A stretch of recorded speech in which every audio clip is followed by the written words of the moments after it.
예, 자 바로 들어가겠습니다. 지금 이제 스케줄을 대략 말씀드리자면은 원래 가을 학기가 이제 이게 원래 짧습니다, 그죠? 그래서 다음 주 그 다음 주까지 하겠습니다. 오늘이 1일이니까 1일이죠. 8일하고 15일까지 하고 또 22일부터는 또 크리스마스고 29일 연말이니까 그래서 한 1월 달 쉬었다가 2월 달 정도에 교회 행사를 봐가면서 다시 또 개강하도록 하겠습니다. 그런데 오늘하고 두 번만 더 하면은 이제 올해는 일단 우리가 휴강하는 걸로 방학하는 걸로 하겠습니다. 그래서 오늘까지 합해서 3번이니까 열심히 또 하도록 하겠습니다. 자, 어디 할 차례입니까? 어디 하면 됩니까? 44페이지 3번 하면 되죠. 죄인의 실상, 그죠? 예, 죄인의 실상. 예, 순서대로 우리 지금 우리가 사사기를 하고 있습니다, 그죠? 자, 유사라 근사님 한번 읽어주실래요?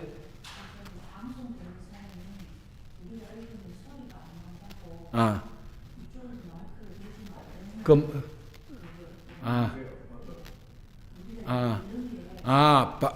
맞아. 영상 하시는 분들이 영상으로 성경 공부 하시는 분들이 앉아서 읽으면은 소리가 안 들리잖아요, 그죠?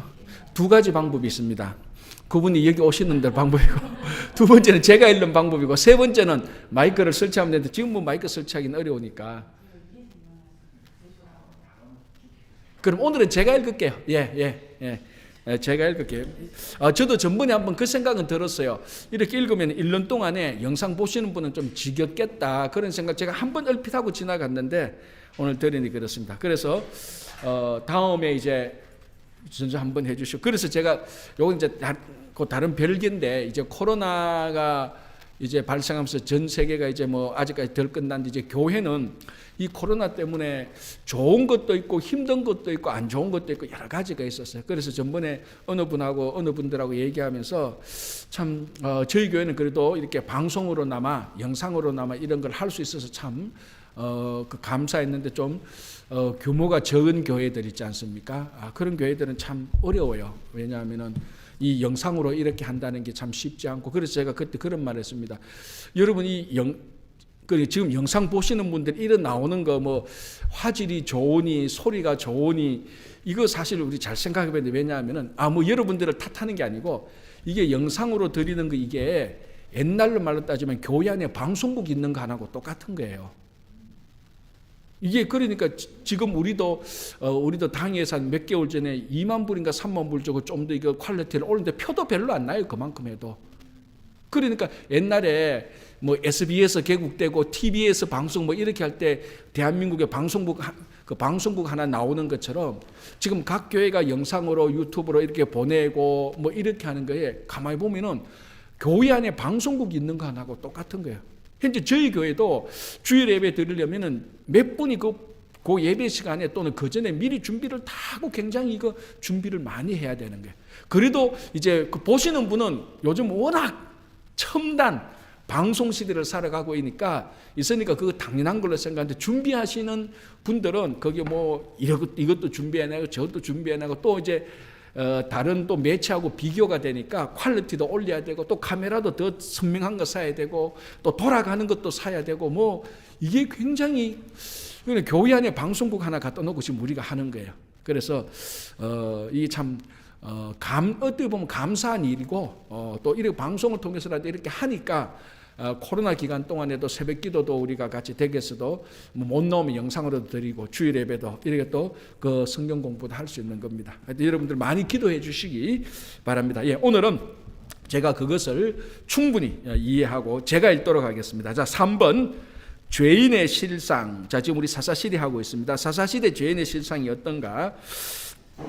각자의 소견에 옳은 대로 행하던 때에 나타난 타락의 실상. 자, 여기서 이제 키워드가 나오죠. 각자의 소견에 옳은 대로. 자, 제가 지난주에 말씀드렸습니다. 이게 우리가 사사시대라는 것을 알고, 그리고 우리는 신앙이 있으니까 우리 신앙의 가치는 하나님의 말씀에 순종, 그러니까 순종과 헌신, 희생에 우리 신앙의 가치가 있습니다. 그죠? 좀 손해를 보고 불편하고 힘들어도 우리 신앙의 가치는 하나님의 말씀에 순종하고 내가 헌신하고 희생하고, 우리 좀 세상 말로 하면 양보하고, 그게 우리들의 그러니까 신앙의 중요한 가치인데 이게 20세기, 21세기 미국 교육이나 우리가 흔히 하는 말로 서양식 교육이라고 말하죠. 이게 참 표현이 이상한데 어쨌든 제가 어릴 때 배웠던 표현이라면 서양식 교육은요, 사실은 각자의 소견대로 옳은 대로 잘할 수 있도록 교육하는 게 그게 서양식 교육이에요. 그게 이제 좀 역사적으로 보면 뭐 계몽 시대를 지나가고 이성 시대를 지나가고 뭐 이런 영향으로, 그러니까 교육에 우리가 있는 여기 미국도 보면 우리 자녀들 그 교육시키는 걸 보면 교육의 목적이 뭐냐면은 너 좋은 대로 잘 살아가기 위한 가치를 주고 너가 원하는 길을 살아가기 위해서 너가 어떤 일을 해야 되고 어떤 기술을 배워야 되고 어떤 학문을 배우고 그걸 가르치는 게 미국 교육이요. 그러니까 지금 가만히 보면 사사시대 때에 각자의 소견대로 살았던 게 지금 미국식 교육에 보면 그게 왜 잘못됐냐, 그게 우리 교육의 가치다, 그렇게 말하는 거예요 사실은. 그런데 사사시대의 가장 잘못이 각자의 소견대로 살았다는 겁니다. 하나님의 뜻하고는 상관없이 하나님의 통치를 받는 것 대신에 자기가 생각해, 나 이거 옳다, 내 감정으로, 난 이게 그냥 감정상으로 이게 좋으니까 나 이거 하겠다. 그러니까 각자의 소견, 내가 봐서 좋으면 그게 진리가 되는 그런 시대였습니다. 그런데 그게 지금 보면은 지금 교육의 가치가 거의 두고 있는 거예요. 그런데 사사시대는 제일 잘못이 각자의 소견대로 행했기 때문에 사사시대에 그런 끔찍한 일이 일어났고 그런 불행스러운 일이 일어났고 그게 죄인의 실상이라는 거다. 자, 이제 그 밑에 이 사사시대의 각자의 소견대로 행했던 그 결과가 크게 두 가지로 얘기하죠. 사사시대에서. 자, 이제 그 밑에 읽어볼게요. 각각의 소견에 옳은 대로 행하는 시대의 실상을 보여주는 이야기가 두 가지 나온다. 하나는 영적인 타락의 이야기이다. 자, 제가 먼저 읽고 설명할게요. 미가라는 개인이 자기 멋대로 신상을 만들어 산당을 만들고 모세의 정손자가 먹고 살기 위해 거기서 개인 집 제사장 노릇을 하며 또 그 신상 즉 드라빔과 제사장을 단 지파가 빼앗아가고 한마디로 엉망진창했다. 자, 이거 우리 잘 아는 거지 않습니까? 사사시대 때 말기 때 단 지파의 에브라임 산지에 미가라는 사람이 살고 있는데 그 가족이 이 엉망진창이죠. 아들이 엄마 돈을 그러니까 그 은도 훔쳐가고, 그러니까 훔쳐간 또 그 도둑을 위해서 또 엄마가 저주하고, 그러니까 또 저주를 피하기 위해서 아들은 또 그 은을 내놓고 또 내놓은 그 은 가지고 이제 우상을 만들고 막 이렇게, 그러니까 뭐 하나님을 섬기는 그 에브라임 산지, 아마 에브라임 지파 사람이겠죠. 에브라임 산지 살고 있는 사람이 그 집안에서 도둑질이 일어나고 이제 우상을 만들고, 자, 이런 상황에서 레위 지파의 청년 하나가 흘러 들어옵니다. 레위 지파는 경계선을 넘어서 다른 지파로 가면 안 됩니다. 자기에게 분배받은 땅에 그 그러니까 12지파로 땅을 나누고 각 지파에서 4개의 성을 줘서 48개의 성 가지고 그 성에서 거주하면서 주어진 그 지파의 신앙적 행위들을, 그러니까 제사, 이런 모든 것들을 담당해야 되는 겁니다. 레위는. 그러니까 레위는 자기가 소속된 그 지파의 성에서 벗어나서 다른 지파로 가면 안 되는 거예요. 그렇죠. 다른 지파는 가면 또 다른 지파에 레위 지파가 있으니까 그게 안 되는데 레위 지파가 뭐 먹고 살기 위해서 다른 지파로 막 넘어오는 겁니다. 그래 에브라임 산지에 오다 보니까 미가라는 사람을 만나서, 야, 미가라는 사람이 보니까, 그러니까 미가라는 사람이 그 우상을 만들어 가지고 자기 집에 산당 만들고 그 우상 만들고 가지고 다 섬기는데 그 변변한 제사장이 제대로 없었단 말이죠. 그런데 레위 지파가 오니까 이거 딱 좋은 진짜 제사장을 할 수 있는 레위 지파가 오니까 레위 지파한테, 야, 우리가 너 다 먹여줄게. 너 우리 집안의 제사장이 되라. 이게 레위 지파가 하는 게, 레위지는 어느 한 개인에게 고용되어서 개인 집의 제사장이 되는 게 아니에요. 이미 그러니까 이것부터가 엄청나게 타락됐고 그 시대가 엉망진창이었다. 자, 그런데다가 또 어떤 일이 생깁니까? 그런데 이제 단지파 사람들이 이제 여기서 사실 역사적으로 중요한 일이 하나 일어나는데, 한번 볼까요, 여러분? 성경책 한번 볼까요? 안 가지고 오셨죠? 지금까지 우리가 이거 하면서 성경책을 거의 다 안 읽었는데 제가 한번 읽어볼게요. 이 사사기, 여기에는 정복 시대하고 같이 맞물리는 중요한 게 제가 있어가지고 좀 설명을 하기. 사사기 17장이죠. 단 지파니까 사사기 18장. 자, 18장 보시기 바랍니다. 18장 1절. 사사기 18장 1절. 그때에 이스라엘에 왕이 없었고, 자, 이게 이제 왕이 없었으므로 소견에 옳은 대로 행했던 그 당시 사사 시대의 또 그 죄인들의 실상을 나타내는 문구입니다. 자, 그때 이스라엘에 왕이 없었고 단 지파는 그때에 거주할 기업의 땅을 구하는 중이었으니. 이게 무슨 말이에요? 아니 이때는 이미 현재가 지금 사사 시대잖아요. 사사 시대는 땅을 정복하고 분배가 다 끝나고 난 다음에 사사 시대잖아요, 그죠? 자, 우리가 또 외워볼까요? 자, 고개 들고. 자, 시작. 창조시대. 2번. 적장시대. 3번째. 출애굽과 강야시대.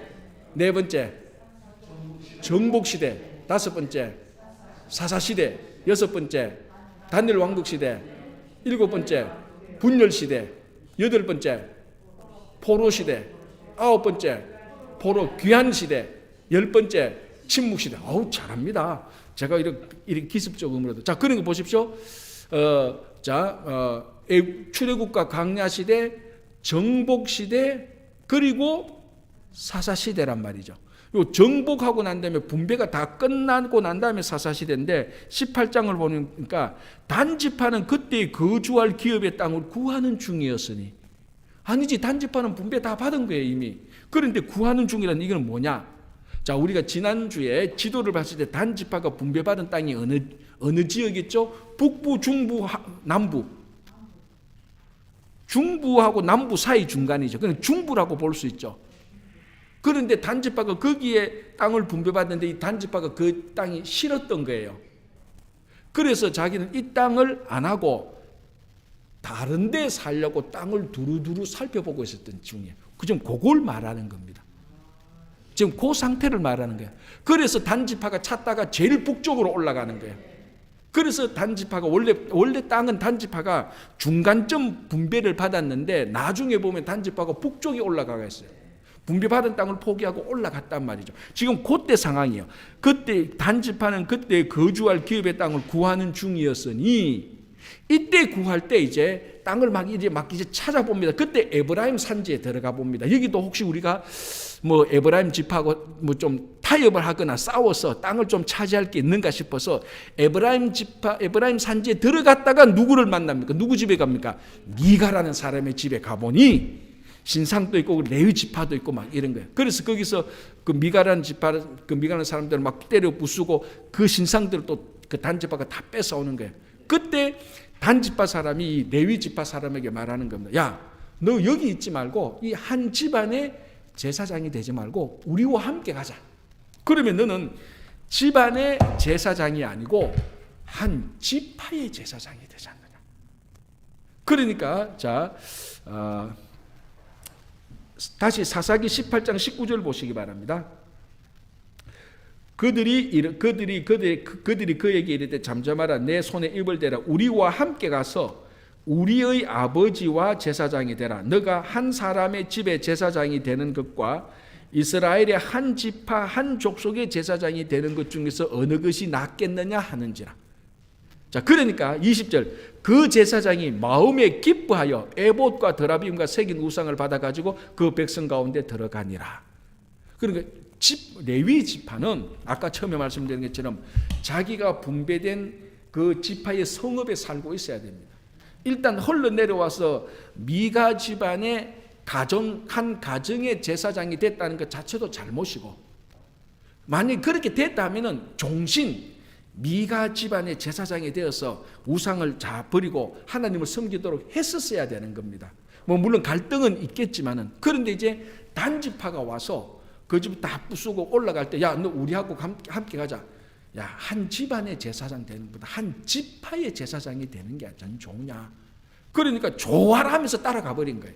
자, 여기서 드러나는 게 뭐냐면 이게 왜 영적 타락인가 하면 미가 집안도 영적 타락이고 단지파도 영적 타락이고 제일 중앙 영적 타락자는 누굽니까? 레위 지파의 청년이라는 거예요. 왜? 자기가 받은, 그러니까 이 레위 지파는 오늘날로 성직이잖아요.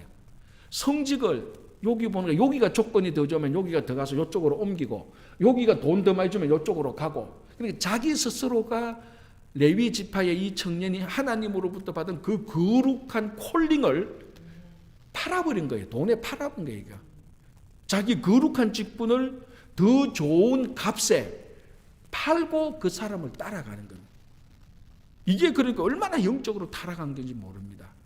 굉장히 우리가 볼 때는 제사장 참 레위 지파에 참 지조도 없고 참 사람 이거 돈 밝히네 그런 정도가 아닌 거예요. 이거는 어떤 세상적인 차원인가 영적인 차원에서 물려받은 그 거룩한 직분을 조금만 좀 더 주면 언제나 옮겨가는. 그러니까 마치 비즈니스 할 때 좀 더 좋은 비즈니스면 비즈니스 바꾸는 것처럼, 그러니까 세상적인 거하고 똑같이 되어버렸다. 사사시대. 왜? 자기 마음에 자기 소견에 오른 대로. 내가 보니까 좋은 거니까 자기 소견에 오른 대로 그냥 가는 거예요. 이게 영적 타락을 얘기하는 겁니다. 자, 이제 두 번째 하나 또 타락인데요. 제가 읽어볼게요. 그 밑에 44페이지 마지막. 또 하나는 도덕적 타락의 이야기다. 레위인의 첩이. 자, 여기도 등장하는 사람이 누구예요? 레위인이에요. 그러니까 이게 도덕적 타락이지만 이미 다른 지파 사람이고 레위인의 첩이라는 것도 문제예요. 벌써부터. 이 상황이 레위인의 첩이 바람이 나서 도망하여 친정에 가서 숨었는데 그를 다시 찾으러 간 레위인이 돌아오는 길에 기브아에서 봉변을 당합니다. 자, 레위인이 첩에 도망갔는데 그 첩을 찾아서 돌아오는 길에 기브아 쪽에 왔는데 날이 어두워져서 기브아에서 하루를 거하는 그 밤에 큰 사건이 일어나는. 그런데 이 기브아 지역이 어느 지파 사람들이 살던 땅? 베냐민 지파의 땅이었습니다. 그런데 그날 밤에 이제 우리가 잘 아는, 자, 또 읽어볼게요. 기브아 거민인 베냐민 지파 사람들이 처음에 레위인을 동성연애하겠다고 요구하다가 그 대신 그 첩을 데리고 가서 융간하여 죽음에 이르겠다. 이게 집단 성폭행을 하는 겁니다. 레위인의 첩을 데리고 가서. 자, 이게 도대체 성경에 나와야 할 내용인가? 회의가 될 만큼 추한 내용들이 뒤이어 계속된다. 바로 이런 것들이 죄인인 인간에게 자유가 주어졌을 때 나타난 실상인 것이다. 자, 이제 여기서 레위인이 어떻게 합니까? 자기 아내가 성폭행을 당해서 사실은 안 죽고 자기 집 문 앞에 있었던 건데 그걸 모르고 있다가 그냥 그날 아침에 가보니까 이제 죽는 거예요. 자, 그래서 이제 이렇게 한 것 자체도 끔찍한 일인데 이제 더 끔찍한 일이 일어나는 거죠. 레위인이 자기 첩의 시신을 12토막을 해서 각 지파로 다 보내고 우리가 베냐민 지파가 이렇게 했다. 베냐민 지파를 그냥 둘 수 없다. 그러니까 이 레위인이 다른 지파를 조종하는 거예요. 선동하고 조종하는 거예요. 그래서 다른 지파를 모아서 베냐민 지파를 진멸시키기 일보 직전까지 가는 거예요. 베냐민 지파가 나중에 약간 살려둬서 또 다른 여자들을 데리고 와서 또 억지로 또 결혼시키고, 그러니까 하나 또 그 모든 절차와 과정과 방법과 수단과 목적과 가치가 하나도 하나님의 가치가 없는 겁니다. 진짜 이거는 뭐 드라마를 해도 19세 그러니까 뭐라 그럽니까? 그 청소년 관람 불가. 아니, 청소년 관람 불가하다고 내용 보면은 30세 이하 관람 불가해야 될 정도로 아주 잔인하고 그 잔인한 것들의 가치가 너무너무 악한 가치가 들어가 있어요. 너무너무 악한 가치들. 그게 사사시대에 일어난 것이, 그리고 문제는 이런 것들이 하나님이 선택했던 이스라엘 사람들 가운데서 일어났다는 겁니다.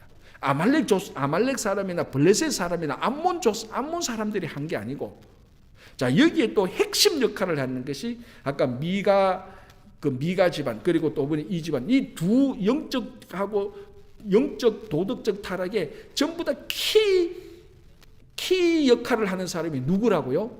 레위인이라는 게 제일 포커스에 가면 이게 뭐 에브라임 지파도 아니고 유다 지파도 아니고 뭐 스불론 지파도 아니고 레위 지파, 가장 그래서는 안 되는 레위 지파가 이 두 타락한 이야기의 키 퍼슨으로 나타나는 것. 얼마나 다른. 자, 더 중요한 것은 그럼 왜 이런 일이 생겼다? 자기 소견에 옳은 대로 되는 거예요. 자기 소견에 옳은 대로. 그래서 우리가 이것을 가만히 보면서 야, 지금 오늘날 세상의 학교들이 자기 소견에 옳은 대로 교육시키는 것이 겉으로 보면 굉장히 번질하죠. 인문학적인 철학을 가르치고 역사를 가르치고 뭐 사회사상을 가르치고 정치사상을 가르칩니다. 그런데 그 전부 다 키포인트는 결국 사람의 옳은 대로 살도록 하는 것을 가르친다. 그러니까 우리 여기 전도사님도 계시지만 주일학교 교육이 얼마나 중요한지 몰라요. 이거 뭐 근데 주일학교 교육으로는 안 되죠. 왜냐하면 애들이 교회에 있는 시간이 뭐 너무너무 제한되니까. 그래서 집에서 그런 얘기들을 계속해서 해야 되는 참 그런 지금 우리가 이제 주일학교 교육에 대한 자녀들에 대한 신앙 교육이 참 중요하다는 것을 다시 한번 사사기를 느낍니다. 자, 그런데 이 책에서는 없는 중요한 사사시대 얘기를 하나 해야 됩니다. 무슨 얘기를 하고 싶죠? 룻 얘기를 하고 싶어요. 그래서 저는 이 책을 보면서 좀 내한테 좀 자문을 받지.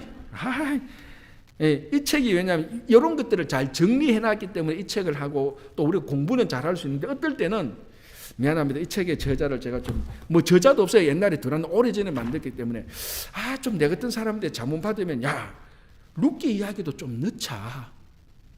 얼마나 아름다운 이야기인지 모릅니다. 그 사사시대 때에 이방 여인 모압 여인 룻이 가나안 땅 베들레헴에 들어와서 이 사사가 하나님에게서 의하여서 선택받았다고 하는 이 이스라엘 12지파가 타락하고 특별히 그 가운데 키가 되는 레위인이 타락하는 이 시대에 이방 여인 하나가 들어와서 자기 소견에 옳은 대로 안 사는 거예요.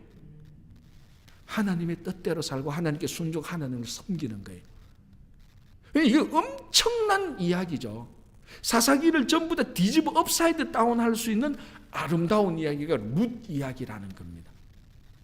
이런 이야기는 기록해놔야 돼요. 룻기가 내용이 적더라도. 그래서 저는 이 룻기를 얘기를 하는 거예요.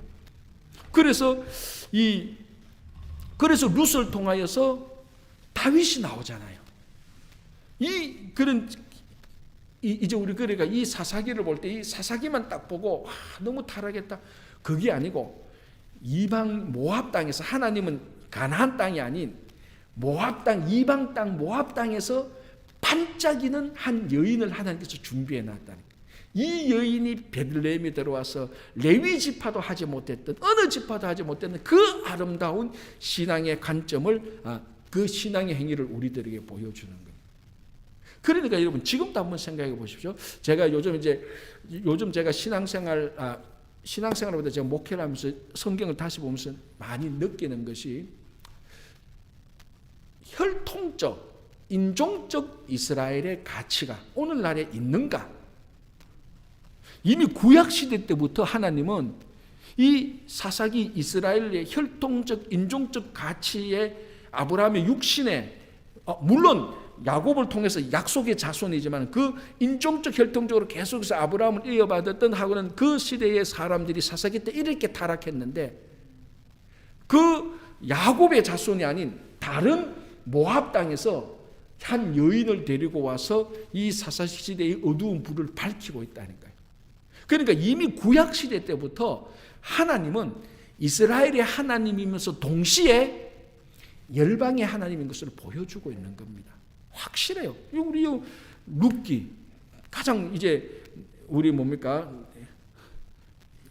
이제 그래서 예수님의 족보에 나오는 4명의 여인 또 우리가 이제 앞에서 봤는 것처럼 그 이야기는 뭐 그 중요하게 안 다루지만 다말 다 이방 여인이었잖아요. 그 가나안 정복할 때 그 여리고성 정복할 때 미안합니다. 다말이 아니고 라합. 그 다말은 창세기에 나오는 라합 이야기. 룻 이야기 이런 것은 지금 생각하면 이 시대가 기원전 약 3,000년 전, 약 3,000년 전 시대예요. 저는 기원전 1000년, 지금으로부터 3000년 전 시대의 이야기인데 그 시대에 완전 가부장적 시대에 이방 여인을 통해서 구원의 역사가 나타나고 있는 그 하나님의 섭리는 지금 생각하면 충격이 아닐 수가 없습니다. 거룩한 충격이죠, 진짜. 그래서 이 사사기를 보면서 이 룻기 이야기는 우리가 절대로 여러분들이 어디 가서 사사기 이야기 막 타락했다 그럴지라도 마음속에는 그렇지만은 하나님께서 모압 여인 룻을 하나님께서 보관하고 계셨다. 보관보다는 하나님께서 준비하고 계셨다. 그래서 이 여인을 그 시대에 베들레헴에 들어와서 보아스라는 유대 남자와 만나서 다윗의 다윗을 낳게 하는 그런 아름다운 이야기입니다. 그래서 사사시대가 100%다 타락한 것만은 아니에요. 룻이라는 한 여인이 있었기 때문에. 그렇죠? 그래서 제가 이방 여인, 모압 여인 룻 이야기를 이 책에 없지만은 중요하게 얘기를 하고 있는 겁니다. 자, 확인 보겠습니다. 자, 이제 공부하는 시간입니다. 시대. 자, 창조 시대 주연. 예, 무대. 에덴. 자, 다 같이 한번 읽겠습니다. 자, 줄거리 시작. 하나님께서 지으신 이 아름다운 세상을 관리하도록 위임받은 인간은 하나님처럼 되려는 교만 속에서 범죄하고 그로 인해 인간과 세상은 타락한다. 자, 족장시대 주연 아브라함 플러스 이삭 야곱 요셉까지 해야 됩니다. 그죠? 무대 가나안. 자, 읽겠습니다. 시작. 큰 민족을 이루어 복의 근원이 되게 하시겠다는 하나님의 약속을 믿고 믿음의 조상들은 역경을 헤치며 살아간다. 자, 요거 이제 계속하다 보면은 수요일날 저녁 때 누우려면은 창조시대 아담, 에덴 이게 막 떠올라요. 하도 많이 해가지고. 자, 세 번째 출애굽과 강야시대. 자, 주연 모세 플러스 아론. 그죠? 자, 무대 애굽 플러스 광야. 그죠? 자, 줄거리 시작. 조상들과의 약속을 기억하시고 이스라엘을 애굽의 노예 생활에서 해방시킨 후 약속의 땅으로 인도해 가면서 예배하는 공동체가 되도록 철저하게 훈련시킨다. 자, 여기서 제가 그때 잘 얘기 안 하는 것이 하나 있는데 예배하는 공동체가 좀 범위를 넓게 해서 우리가 좀 생각해야 되는데 예배하는 게 주일날 예배당에 와서 11시에서 12시 한 10분까지 딱 예배하는 그것만 예배라고 안 보는 겁니다. 여기서 예배하는 공동체는 자기 삶 전체가 하나님께 예배 드리는 삶의 자세를 가지는 그런 예배 공동체를 말하는 겁니다.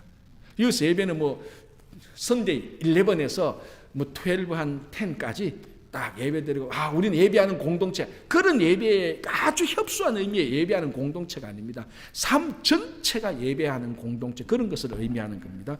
그러니까 만약에 우리가 주일날 1시간만 예배드리는 공동체라고 뜨면 광야에서 그렇게 훈련할 거 없습니다. 삶 전체가 훈련돼야 되니까 예배하는 삶으로 바뀌고 그러니까 삶 전체가 예배하는 삶이 되는 겁니다. 그죠?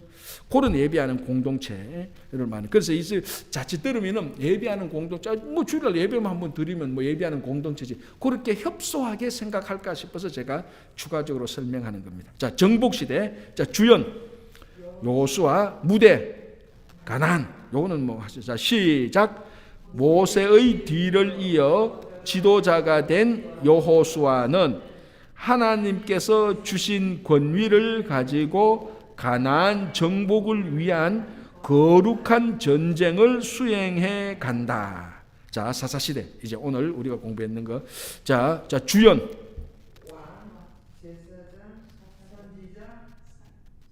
아니, 자, 주연, 사사시대의 주인공들. 기드온. 그렇죠. 기드온. 자, 사사시대가 무슨 역할을 하는가 할 때 선지자, 제사장이지만 지금은 사사시대 때 주연, 누가 주인공이냐? 기드온, 삼손, 드보라 이런 사람들. 자, 무대는 이스라엘도 틀린 건 아니지만 더 정확히 말하면 가나안으로 봐야 되는 거죠. 사실은 뭐 같은 의미예요, 사실은. 그러니까 요거는 그렇게 저는 좋은 구분은 아니라고. 이스라엘이나 가나안이 같은데 그래도 그 당시 용어로 말하면 가나안으로 하는 게 더 맞는 것 같아요. 그죠? 그렇다고 이스라엘 했다고 뭐 이거 아니야 그렇게는 아니고요. 그래도 가나안이 더 맞는 것 같습니다. 자, 자, 줄거리 읽겠습니다. 시작. 하나님은 이스라엘이 자율적으로 살아가기를 바라셨으나 그들은 반복적으로 범죄하고 그래서 주변의 압제자를 통해 징벌하시면 고통 중에 그들이 부르짖고 하나님은 사사를 통해 구원하신다. 자, 여기서 중요한 단어가 제가 뭐랬죠? 반복적으로 죄를 짓는 것, 범죄하는 것. 사사시대가 계속해서 악의 사이클이 계속해서 돌아가고 그런 하나님의 구원이 있다는 것이죠. 자, 이제 페이지를 한번 넘겨보겠습니다. 자, 학연 문제 다시 보겠습니다. 2개. 다음 내용을 읽고 그것이 해당하는 대로 아래와 같이 쓰십시오. 악순환에 해당하면 악, 사사에 해당하면 사, 죄인의 실상에 해당하면 죄라고 쓰십시오. 자, 한 손에 칼과 망치를 들고 다른 손에 두루마리와 항로를 든다. 아, 사사죠. 그죠? 이 사사들의 모습이죠. 두 번째, 오냐 오냐하는 할아버지의 수염을 떴다가 혼나는 손자. 악. 여기는 사실 죄인의 실상도 좀 비슷한데, 네, 좀, 약간 헷갈려요. 어떻게 보면 죄인의 실상도 맞아요. 그죠? 근데 여기는 이제, 요런 것들이 오냐 오냐는 할아버지의 수염을 떴다가 혼나는 손자. 사실은 죄인의 실상도 맞아요. 악도 맞고 제가 보니까 죄도 맞는 것 같아요. 그죠? 이거는 뭐, 죄인은 아니고 악 맞다, 악은 아닌 죄인은 맞다. 그렇게 구분할 거 아니거든요. 그러니까 제가 그렇잖아요. 쟤한테 잔문을 시켰다면 이 크리하지 않은 문제는 내지 마라. 딱 크리한 걸 외운 사람이 헷갈리는 거예요. 어쨌거나 악과 죄 같이 합시다. 뭐 악과 죄 같죠. 세 번.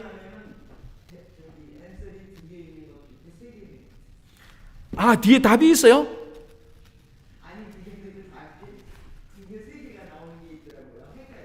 예. 이 답지가 없죠? 있습니까? 없죠. 그렇죠. 예.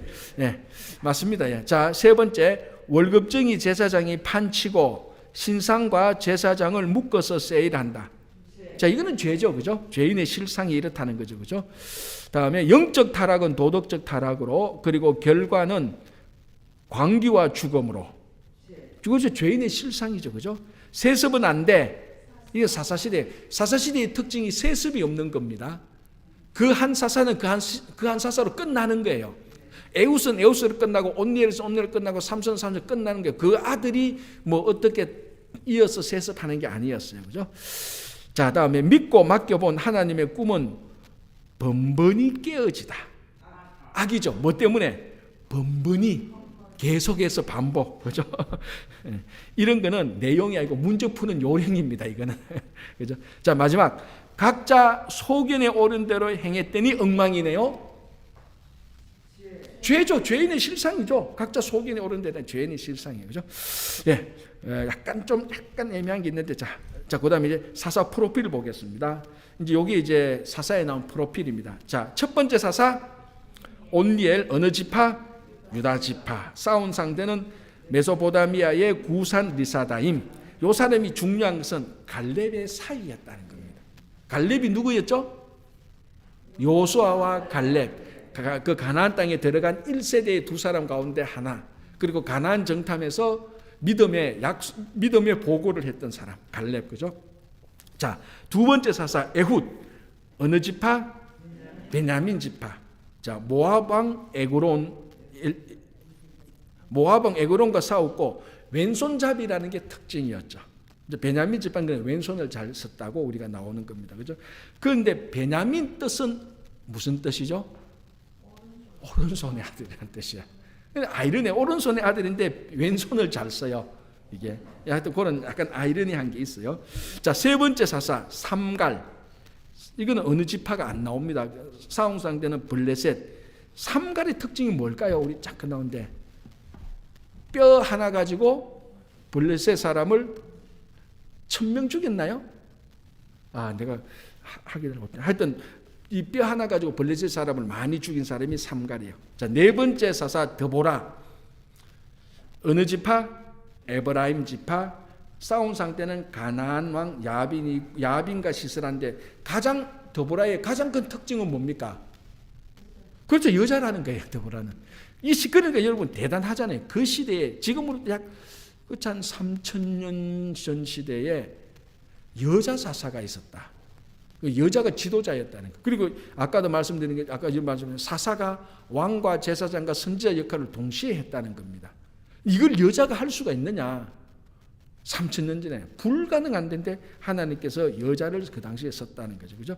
자, 그리고 드보라가 혼자 사역을 한 게 아니고 바락이라는 군대 장관과 같이 합니다. 근데 이 바락은 누구의 지휘를 받냐?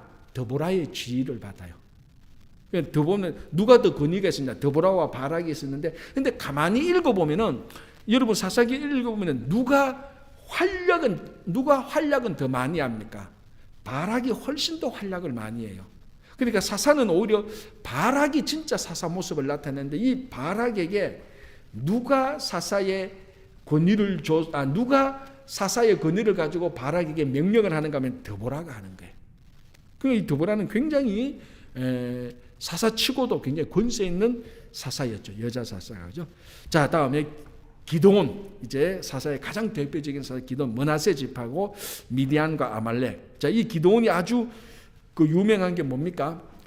향로에 횃불 넣고 싸우러 갔다가 횃불을 깨고 나팔 불고 하나님을 위해서 일어서라, 기드온을 위해서 일어서라 해서 뭐 아주 쉽게 아말렉과 미디안을 이긴 바로 그 사사. 그 다음에 돌라, 이사갈 집하고 뭐 그냥 요렇게 소개만 나오고 있습니다. 다음에 야일이라는 사사, 길르앗 지파. 다음에 입다라는 사사인데 길르앗 집하고 싸운 상대는 암몬인데, 입다가 중요한 이유가 뭐죠? 뭐로 중요하죠? 입다 사사는?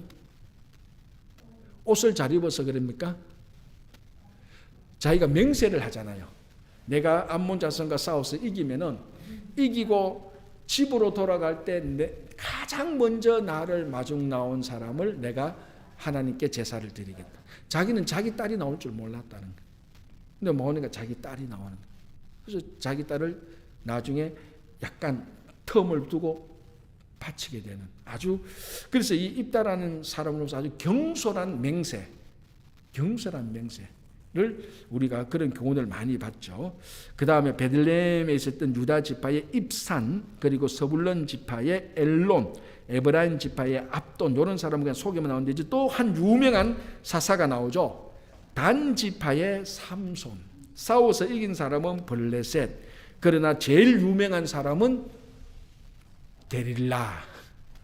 제일 유명한 사람은 삼손보다 더 유명한 사람은 데릴라. 결국 이 여인의 게임에 빠져서 자기의 능력의 비밀을 알려주게 되는, 이제 그게, 그러니까 가장 헐리우드 영화에서 재미있어 하는 스토리가 삼손과 이 데릴라 이야기죠. 그게 이제 삼손 여기 나오는 이야기입니다. 자, 이렇게 해서 사사시대가 이제 넘어가고, 이제 단일 왕국 시대로 가겠습니다. 앞에 내용은 읽고요. 여러분 읽어보면 47페이지 마지막 보겠습니다. 47페이지 마지막. 줄거리 개요 보겠습니다. 자, 같이 한번 읽어볼까요? 시작.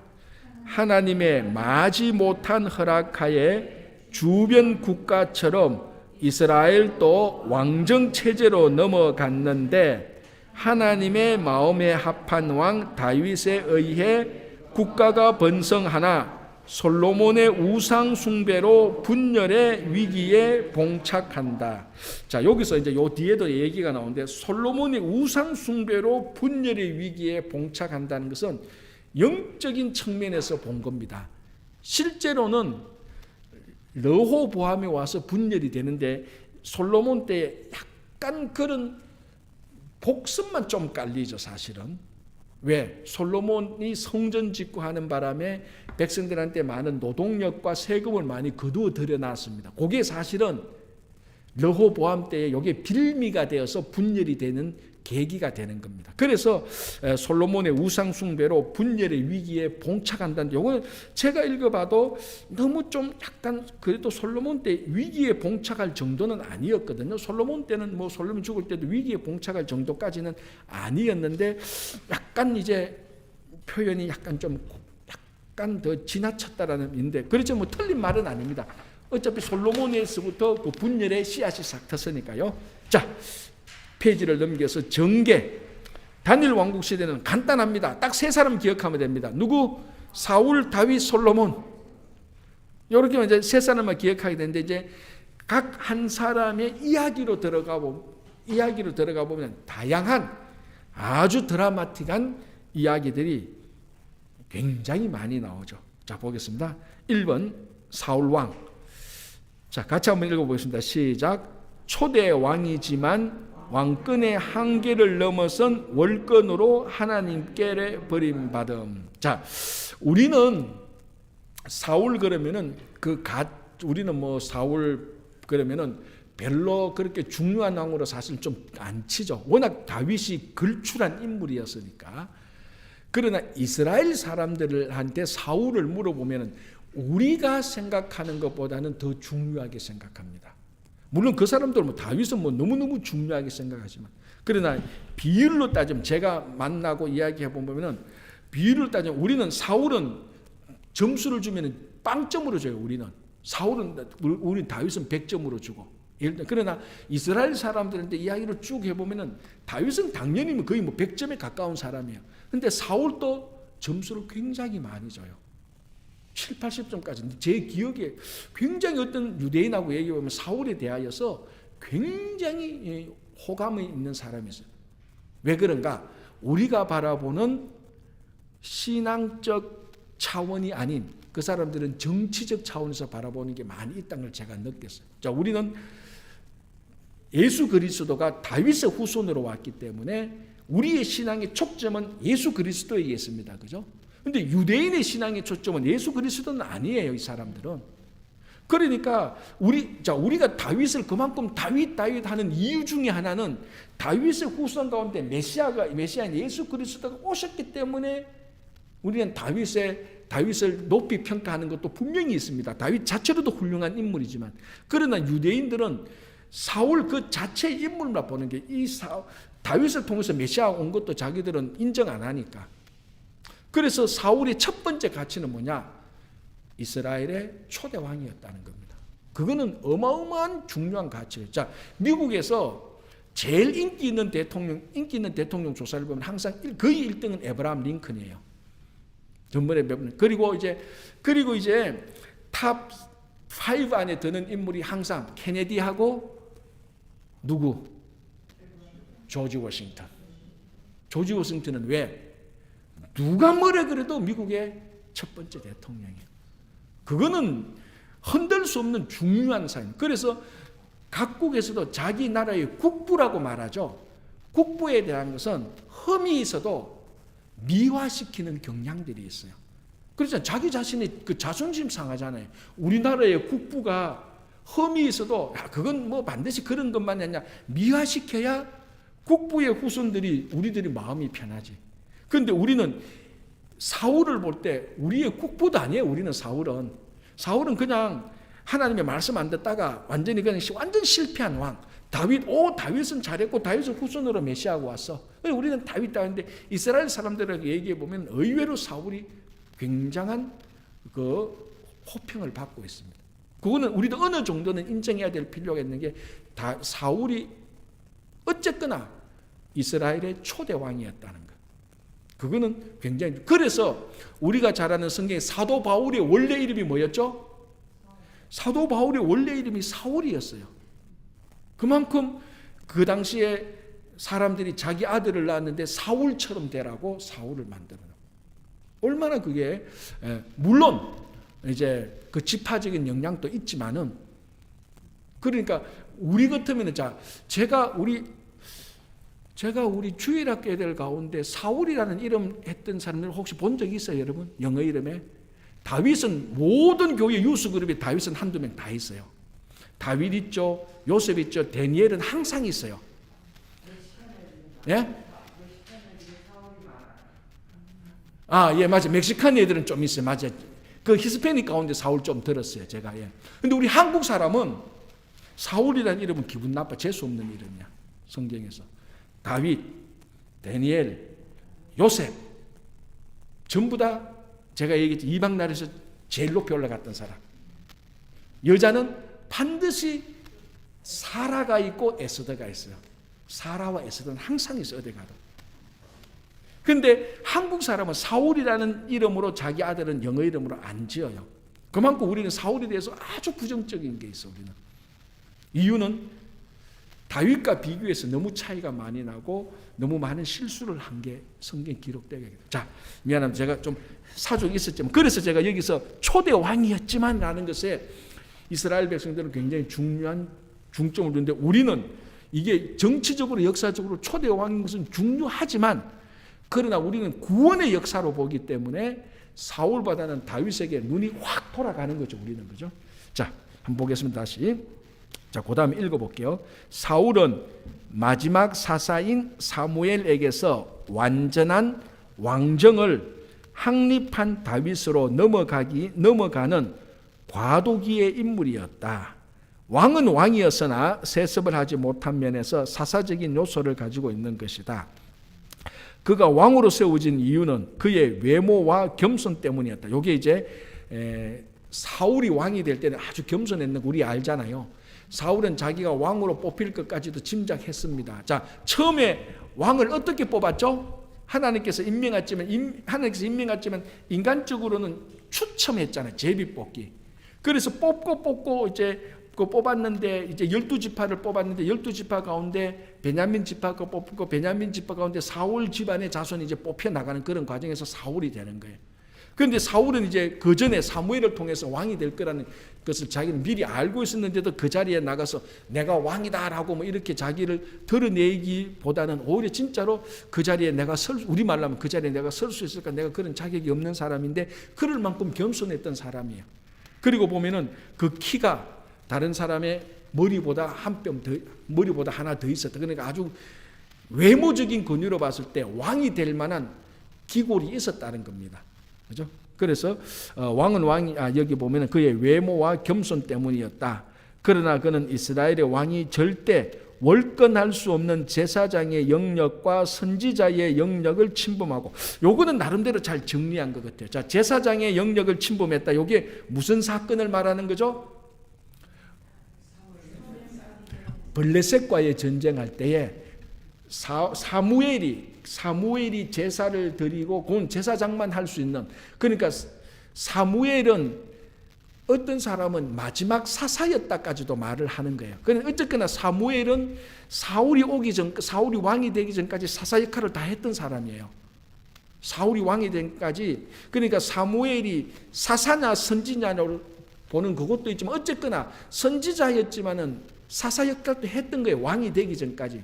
그래서 제사장 역할도 했는데 그 역할이 사울이 왕이 되고 난 다음에도 그 사무엘은 계속해서 제사장 역할을 했는데, 이 당시에는 전쟁을 하러 나갈 때는 반드시 제사장의 주도하에 예배를 드리고 나가야 되는 겁니다. 그런데 막 이제 긴급하니까 사무엘이 좀 늦게 나타나니까 자기가 월권을 해서, 이제 요 책에 나오죠. 제사장권을 월권해서 자기가 제사를 드리게 되는 그런 큰 실수를 한번 하는 거죠. 하고 그 다음에 더 큰 실수는 뭐냐? 아말렉과의 전쟁에서 그거 다 진멸하라 했는데 진멸 안 하고 아말렉 왕 아각을 살려두고 좋은 양과 소 같은 것을, 짐승 같은 것을 몰래 데리고 노는데 사무엘에 가서 왜 왕은 다 안 태우고 왜 다 진멸 안 했습니까? 라고 말할 때 내가 한 게 아니고 백성들이 한 거다라고 핑계도 대고 했던, 이제 그때 사무엘 선지자가 했던 유명한 말이 있죠. 뭡니까? 왕이시여, 순종이 제사보다 낫다. 그래서 이걸 보면 어떻게 보면 제사장 영역, 선지자 영역을 다 왕이 침범하게 되는 그런 일들을 만드는데, 여기서 중요한 것은 불순종한 겁니다. 어쨌거나. 그죠? 자, 이제 여기서 제가 봤을 때 이제 그 다음에 다윗이라는 인물이 나타납니다. 그죠? 자, 사울과 다윗. 그런데 다윗도 실수를 합니다. 사실 어떻게 보면은 다윗의 실수는 사울이 했던 실수보다 더 큰 화를 가져와요. 인구조사 같은 경우에는 이스라엘 백성들이 많은 사람이 역병에 걸리게 됩니다. 3일 동안. 그죠? 3일 역병에 걸리다가 많이 어렵게 되는 그런 일들을 당하게 되는 겁니다. 인구조사를 잘못해서. 그리고 바세바 사건, 유명한 바세바 사건. 그리고 또 하나는 여기 세 번째로 자기 아들과의 싸움. 압살롬이 자기 또 다른 형제도 죽이는 살인 사건이, 그 부분 전부 다 다윗의 잘못이에요. 그런데도 우리가 다윗은 자기의 많은 단점이 있는데 이 단점을 장점으로 커버한 사람이에요. 자, 그리고 이제 다윗에게 있어서 사울하고 이제 요건 제가 이제 좀 성경을 보는 이제 제 관점이란 관점인데, 사울하고 다윗이 결정적인 차이는 뭔가? 나중에 솔로몬도 나오는데 사울, 다윗, 솔로몬 나오는데 제일 위대한 인물은 당연히 다윗입니다. 그죠? 그런데 솔로몬도 처음에는 굉장히 잘했죠. 그런데 이제 정략 결혼을 하면서 이방 여인들을 자기 아내로 들이면서 우상이 들어오면서 이제 막 이제 타락하기 시작합니다. 그죠? 그래서 사울, 다윗, 솔로몬 볼 때 다윗만 가지고 있는 독특한 경험이 있습니다. 그게 뭘까요? 광야에서 훈련받았다는 겁니다. 다윗만. 사울은 훈련 없이 왕이 됐어요. 솔로몬도 그런 훈련 없이 왕이 된 거예요. 근데 다윗은 광야에서 사울에게부터 10년 동안 목숨이 맨날 대롱대롱 달린 상태에서 광야에 쫓겨다니면서 거기서 하나님한테도 매달리기도 하고 미친 척도 하기도 하고, 그러면서 자기를 따르는 군사 600명 뭐 또는 400명, 600명, 그건 이제 다 숫자적으로 차이가 있지만 400명을 데리고 이쪽 저쪽으로 가면서 리더십 훈련을 하고 자기 성품을 다져지는 훈련을 받은 사람이에요, 다윗은. 그게 사울하고 솔로몬하고 비교해 볼 때 다윗만 가지고 있는 독특한 왕이 될 수 있는 다듬어진 사람이에요, 그게. 그러니까 진짜 좋은 신앙인은 반드시 훈련을 거쳐야 됩니다. 반드시 훈련을 거쳐야 돼요. 너무너무 중요한. 근데 이 훈련이라는 것이 성경 공부하는 이것도 다 훈련이에요. 당연히 훈련이죠. 새벽기도 나오는 것도 다 훈련이에요. 다 훈련. 그러나 가장 좋은, 반드시 거쳐야 되는 훈련은 뭔가 하면은 사람과 사람 사이의 공동체에서 훈련이 되는 거예요. 무슨 말인지 아닙니까? 혼자 성경 공부 열심히 잘하고 혼자 기도 잘하고 그런 것도 다 중요해요. 안 중요하는. 그러나 한 사람이 리더로 서기 위해서는 반드시 사람과 사람 사이의 관계에서 훈련이 돼야 되는 겁니다. 그런데 사람과 사람 사이에서 훈련이 된다는 건 뭡니까? 억울한 일을 당하고, 사람들한테 억울한 일을 당하고, 무시도 당하고, 오해도 당하고, 사람 때문에 멸시도 당하고, 사람 때문에 손해도 보는 그런 일을 거쳐야 훈련이 되는 겁니다. 다윗은 그걸 한 거예요. 그게 결정적으로 다윗에게서 중요한 거라고 저는 제가 성경을 보는 관점이 이것은. 사울은 그런 훈련이 없었어요. 솔로몬도 그런 훈련이 없었어요. 다윗은 철두철미하게, 그리고 또 사울이 다윗은 형들로부터도 집안에서도 많이 미움을 받았어요. 막내라고 뭐 무시하고, 사무엘이 왔을 때 막내는 부르지도 않는, 전 인간 같지 않다고 부르지도 않을 정도로 형들한테 무시받는, 그래서 막내가 들판에서 양을 치고 있는, 그리고 사울로부터 엄청난 핍박을 받게 되는 그 인간관계, 그리고 400명을 데리고 다니면서 광야에서 400명을 데리면서 그네들과 함께 같이 자라면서 사람과 사람 사이에서 다져지는 그 훈련, 그게 진짜로, 그러니까 공동체에서 훈련을 받지 않는다면 아무리 기도 훈련, 성경 훈련 아무리 해도 그거는 제대로 된 성숙한 훈련이 아닙니다. 그래서 교회 공동체가 그만큼 중요한 거예요. 그래서 교회 공동체에서 그런 훈련이 안 된 사람은 교회에서 리더십에 합당한 직분을 받기에는 좀 부족한 거죠. 왜? 교회에서 받는 리더십의 직분이라는 것은 전부 다 성도들 간의 관계에서 일어나는 일들입니다. 구역장, 선교회장, 가장 중요한 우리 교회 대표적인 리더, 그리고 무슨 일을 할 때 사람과의 관계에서 다 일어나는 일입니다. 공동체에서. 그걸 가장 잘 훈련받는 사람이 다윗이라는 거예요. 그래서 다윗은 넘어져도 일어나고 넘어져도 일어나고, 사울, 솔로몬은 그런 경우이기 때문에 폭삭폭삭 망하는 그런 것들을 보게 됩니다. 그렇죠? 자, 이제 다윗 왕 보겠습니다. 그래서 제가 이제 이렇게 길게 설명한 이유는 오늘 본문 요것을 쉽게 제가 말하려고 한 겁니다. 자, 읽을게요. 다윗 왕. 영적인 부분과 정치적인 부분에 있어서 균형을 갖춘 왕. 이 영적인 부분과 정치적인 부분이 어디에, 이 균형이 어디에서 나타나느냐? 그게 인간관계에서 나타나는 거예요. 성도들 간의 공동체에서 삶이, 그게 영적인 것, 이제 말은 이제 정치적인, 물론 다윗은 왕이니까 정치적인 부분이라고 말을 하지만 우리로서는 영적인 부분과 사람과의 사이에서 균형을 갖춘 다윗, 이렇게 보면 되는 겁니다. 그렇죠? 자, 읽어볼게요. 다윗 왕은 균형 잡힌 사람이었다. 우선 지, 정의, 이 세 가지 측면에서 균형이 있는 사람으로서 골리앗을 죽인 장군이면서 정치가이고 동시에 시를 노래할 수 있는 사람이었다. 지정의가 다 있죠. 특별히 다윗한테 우리가 놓쳐서도 안 되는 게 하나 있습니다. 다윗은 아주 뛰어난 음악가였습니다. 어느 정도 음악가였어요? 악기를 연주해서 귀신을 쫓아낼 수 있는 사람이었습니다. 여러분, 이런 사람은 없었어. 이런 진짜로 찬양 가는 사람 없었어요. 기도에서 귀신을 쫓아내는 경우도 많이 있고 집회를 통해서 귀신을 쫓아내는 경우도 많이 있지만 악기로 하나님을 찬양해서 귀신을 쫓아내는 사람은 다윗밖에 없었어요. 어마어마한 음악가죠. 자, 그래서 다윗은 시를 노래할 수 있는 사람. 그리고 영적인 부분과, 자, 셋째, 영적인 부분과 정치적인 부분에서도 균형 감각이 있는 왕이었다. 자기를 죽이려는 사울 왕을 죽일 기회가 있었는데도 그를 죽이지 않은 것은 이 균형 감각 속에서 나온 것이다. 이게 이제 기름 부은 받은 왕은 절대로 죽이지 않는다는 그런 다윗의 확고한 철학, 그죠? 그런 것들. 자, 그럼 바로 나오죠. 즉 하나님이 기름 부어 세우시는 왕을 사람이 죽일 수 없다는 영적인 이유와 왕이 누군가에 의해서 암살당하는 선례를 남기면 그것은 곧 자신과 자신의 후손에 대한 암살 가능성을 열어주는 결과를 낳는다는 통찰, 그리고 사울 왕을 자기가 죽여서는 이스라엘 전체를 품을 수 없다는 정치적인 판에서 나오는데, 이게 사울이 왕이 되었을 때 베냐민 지파 사람들이 반역을 일으키면서 다윗 왕에게 막 악성 루머를 퍼뜨리는 거죠. 다윗이 사울을 죽여서 왕이 됐다. 막 그런 소문을 막 퍼뜨리고 막 일어나게 되는 겁니다. 그래서 다윗은 사울 왕에게 손끝 하나 대지 않았습니다. 그죠?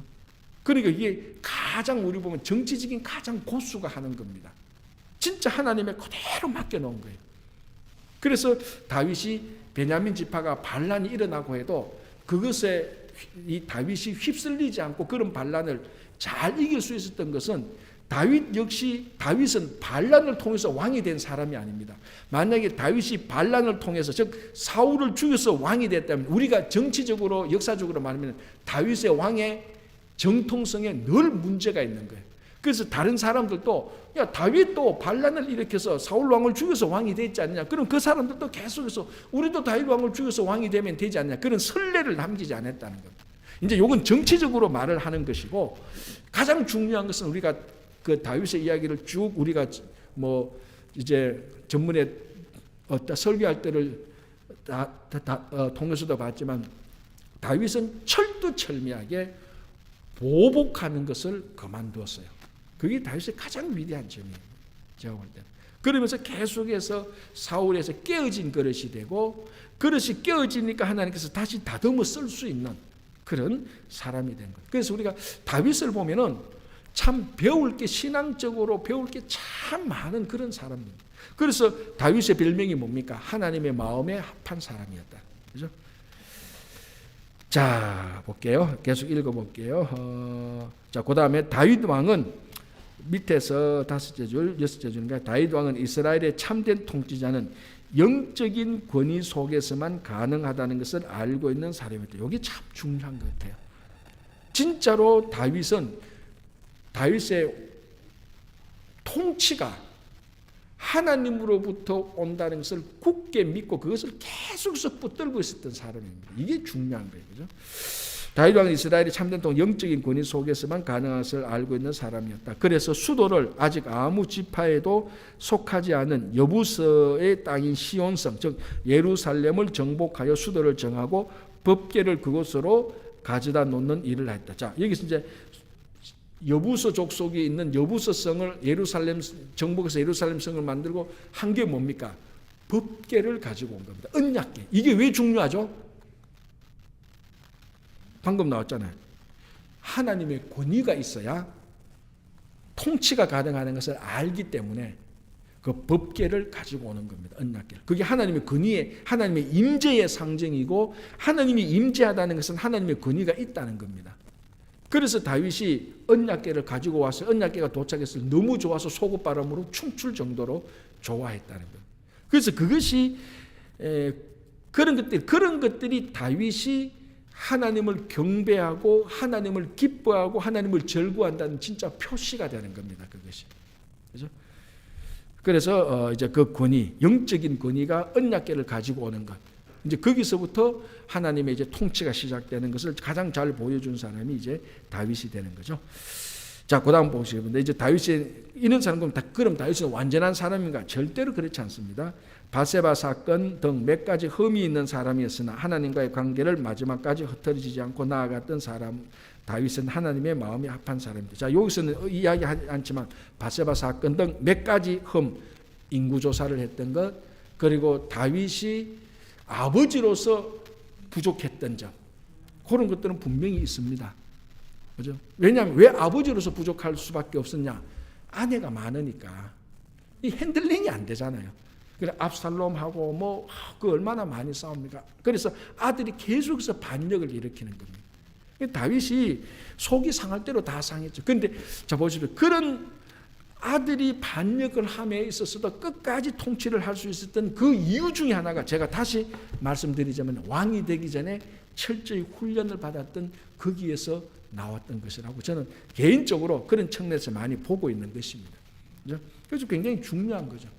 그래서 사실은 교회에서도 어떤 직분자 리더십에 있는 세움을 쌓을 때는 저는 개인적으로 그 사람의 성품과 리더십의 자질과 알게 모르게 신앙적으로 좀 훈련된 분을 세우려고 많이 노력을 하죠. 왜냐하면 그 사람이 리더십에 있는 사람은 그런 부분이 있어야 되니까.